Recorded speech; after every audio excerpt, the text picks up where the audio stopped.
नमस्कार, आप देख रहे हैं क्राइम तक। मैं हूं अश्विनी सिंह। 1.5 साल पहले आपको याद होगा कि दिल्ली में श्रद्धा हत्याकांड को अंजाम दिया जाता है, जिसके बाद उसके लाश के टुकड़ों को जगह जगह महरौली के जंगल में फेंक दिया जाता है।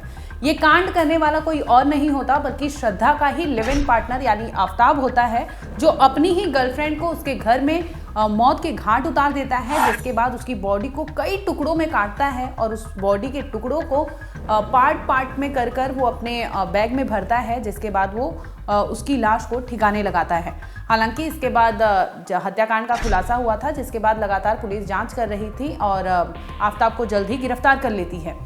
लेकिन ठीक ऐसा ही मामला पश्चिम बंगाल के कोलकाता से सामने आया है, जहां पर मध्यम नगर इलाके से ये वारदात आई है, जहां पर एक पति पत्नी रहा करते थे। दरअसल आपको बता दें कि नूरुद्दीन मंडल जो 55 साल के बताए जा रहे हैं, इनके साथ इनकी पत्नी सायरा बानो 50 साल उम्र है जिनकी, वो उनके साथ रहा करती थी। इन दोनों की एक बेटी थी जो शादीशुदा थी, लेकिन वो अपने मायके में नहीं रहती थी बल्कि अपने ससुराल में रहा करती थी।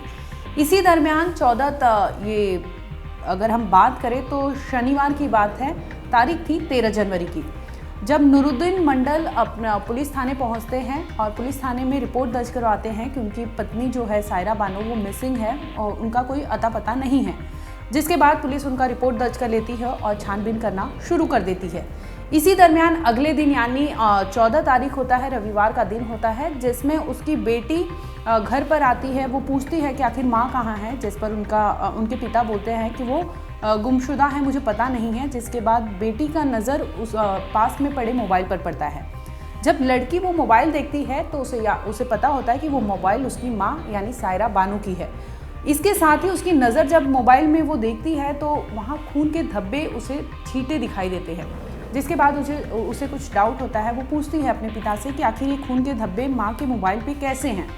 वहाँ का मंजर जो होता है उसे फिर भी डाउट होता है, लेकिन फिर भी वो अपने पिता से पूछती है, सवाल करती है कि आखिर ये मम्मी अगर गई है कहीं तो अपना मोबाइल घर पर छोड़ के क्यों गई है, और अगर मोबाइल छोड़कर गई है तो ये खून के धब्बे कहाँ से आए।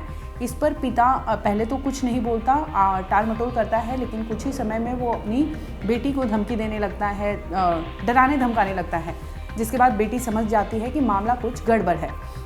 वो फ़ौरन बोलती है कि मैं पुलिस स्टेशन जा रही हूँ और रिपोर्ट दर्ज कराऊंगी कि ऐसी ऐसी चीज़ें हैं और माँ की किडनैपिंग यानी हो सकता है कि माँ को अगवा किया गया हो, ये कंप्लेन दर्ज कराऊंगी। इस पर जो पिता होता है नूरुद्दीन, वो कहता है कि तुम ऐसा नहीं करोगी, अगर तुम ऐसा करती हो तो मैं खुद की अपनी ज़िंदगी हमेशा हमेशा के लिए ख़त्म कर दूंगा, यानी अपने आप को मैं जान से मार दूंगा, ये धमकी देता है। जिसके बाद भी वो बेटी रुकती नहीं है और वो फ़ौरन पहुंच जाती है। लेकिन दूसरी ओर उसका जो पिता होता है नूरुद्दीन जान से खुद को मारने की कोशिश करता है। जिसके बाद उसने कुछ ऐसे कंज्यूम कर लिए थे। उसके बाद पुलिस वहां पहुंचती है और उसे अस्पताल ले जाती है, जहां पर उसका इलाज चलता है। अभी फिलहाल नूरुद्दीन जो पति है वो खतरे से बाहर बताया जा रहा है।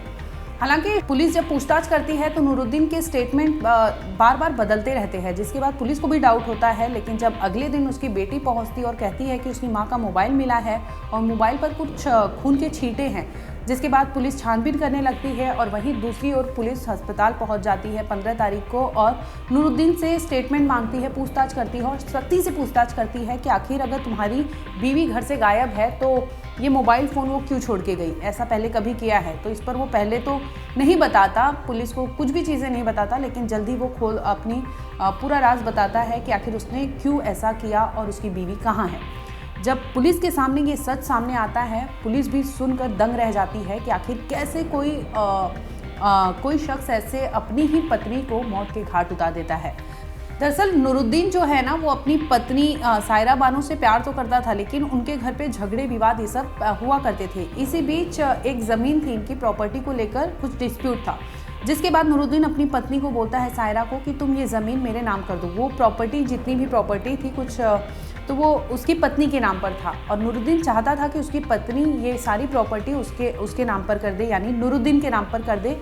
इसी को लेकर दोनों मियाँ बीवी में खींचातानी चला करती थी। लेकिन एक दिन ऐसा आता है कि वो गुस्से में इतना लाल हो जाता है कि 13 तारीख को अपनी ही बीवी यानी सायरा बानो को मौत के घाट उतार देता है। ये अपने ही घर में ये कांड करता है, जिसकी वजह से वो किसी धारदार हथियार लाता है और उस हथियार से अपनी पत्नी यानी सायरा बानू को मौत के घाट उतार देता है। घर में कोई और मौजूद नहीं होता, इसलिए उसे लाश को ठिकाने के लिए योजना सोचती है। बाकायदा उसने प्लानिंग के तहत ये सारी वारदात को अंजाम दिया, घटना को अंजाम दिया, जिसके बाद उसने सायरा बानू को मौत के घाट उतारा और मौत के घाट उतारने के बाद सायरा बानू को कई पीसों में यानी कई टुकड़ों में काट दिया।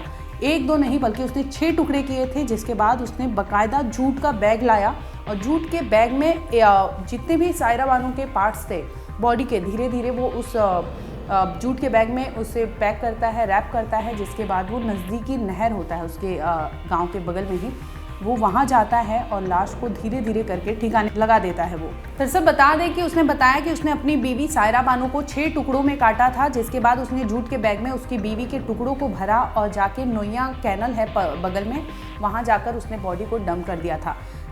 ये सुनते ही पुलिस और उसकी बेटी के होश फाख्ता हो जाते हैं कि आखिर एक शख्स इतनी हैवानियत कैसे कर सकता है, वो भी अपनी पत्नी के साथ।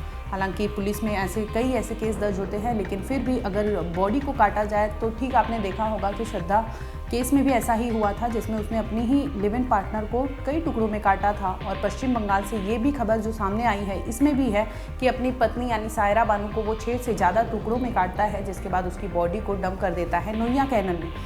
जैसे ही घटना का खुलासा होता है, पुलिस छानबीन करने उस नहर में पहुंच जाती है और जल्द ही पुलिस को वहां सुराग भी मिल जाता है। छानबीन करने के बाद बॉडी को रिकवर कर लिया जाता है, यानी सायरा बानू को जितने टुकड़ों में काटा था, जितने बॉडी पार्ट्स से, वो पुलिस वहां पहुंचकर बरामद कर लेती है और आगे पोस्टमार्टम और फॉरेंसिक जाँच के लिए भेज देती है।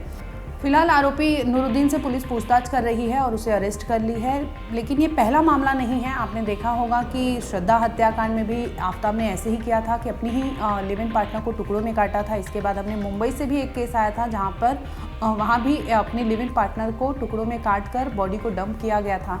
इसके बाद कई ऐसे केस आए थे जिसमें श्रद्धा जैसे ही वारदात को अंजाम दिया गया था, लेकिन ताज़ा मामला पश्चिम बंगाल के कोलकाता से सामने आया, जहां पर सायरा बानू को 6 टुकड़ों में उसके ही पति ने काट डाला और उसके बाद उसकी बॉडी को डंप किया नहर में। और ये घटना उसने सिर्फ इसलिए किया क्योंकि उसे प्रॉपर्टी का डिस्प्यूट चल रहा था। वो चाहता था कि सायरा बानू वो जो प्रॉपर्टी है उसके नाम पर कर दे, और सायरा बानू ये करने से कतरा रही थी, नहीं कर रही थी, जिसकी वजह से उसके गुस्साए पति ने अपनी ही पत्नी को मौत के घाट उतार दिया।